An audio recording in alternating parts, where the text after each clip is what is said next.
నమస్కారం అండి. నా పేరు కళ్యాణి. ఈరోజు నేను మంచి విలువైన మాట చెబుదాం అనుకున్నా. దేని గురించి అంటే చదువు గురించి.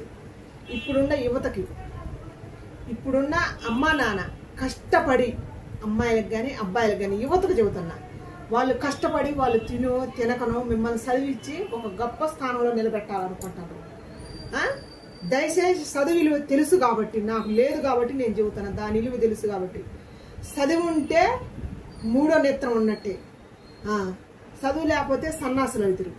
అందుకని దయచేసి నేను చెప్పిన మాట జాగ్రత్తగా వినండి.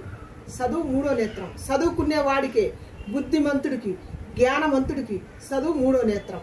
దయచేసి ఈ విలువైన సమయాన్ని మీరు యూజ్ చేసుకొని మంచి భవిష్యత్తు ఉంటుంది మీకు. ఈ తరం పిల్లలకి చదువుకోండి.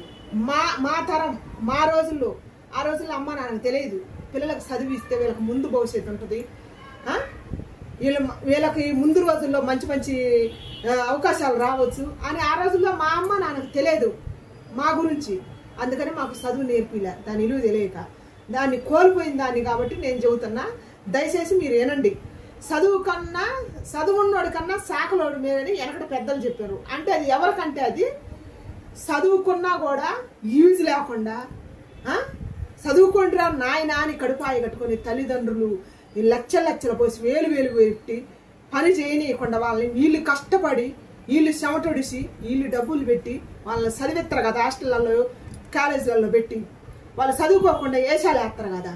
పారంబొకలు తిరుగుతారుగా. అమ్మాయి అని అబ్బాయి తిరుగుతారు, అబ్బాయి అని అమ్మాయి తిరుగుతుంది. చదువు వాళ్ళు తెలియక అట్టటి వాళ్ళకి చదువుకున్నోడి కన్నా శాఖలోడి మేలని అట్టటి ఈ సాటి వర్తించుద్ది.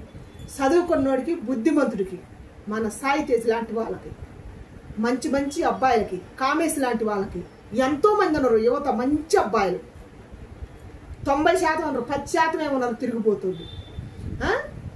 అట్టాంటి వాళ్ళకి చదువు మూడో నేత్రం. చదువు మూడో నేత్రం. శివయ్య స్థానం వచ్చింది మన పరమేశ్వరుడు స్థానం.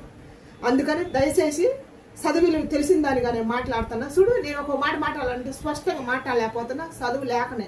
అందుకని ఈ విలువైన సమయాన్ని వృధా చేసుకోకుండా, మీరు ఎంజాయ్మెంట్లకి, మీ తిరుగుళ్ళకి దాన్ని పాడు చేసుకోకుండా, అమ్మ నాన్న ఎంతైతే మిమ్మల్ని చదివిగలుగుతారో వాళ్ళ శాయశక్తుల మీ తెలివిని మేతగా వేసి, మీ మెదడు మేతగా వేసి మీరు చదువుకొని మంచి భవిష్యత్తులో ఉండి మీ పిల్లల తరానికి మీరు మంచి భవిష్యత్తు అందియాలని ఈ తరం పిల్లల్ని, ఇప్పుడున్న యువతిని, అమ్మాయిని కానీ అబ్బాయిని కానీ నేను కోరుకుంటున్నా. చేతి దండం పెట్టి.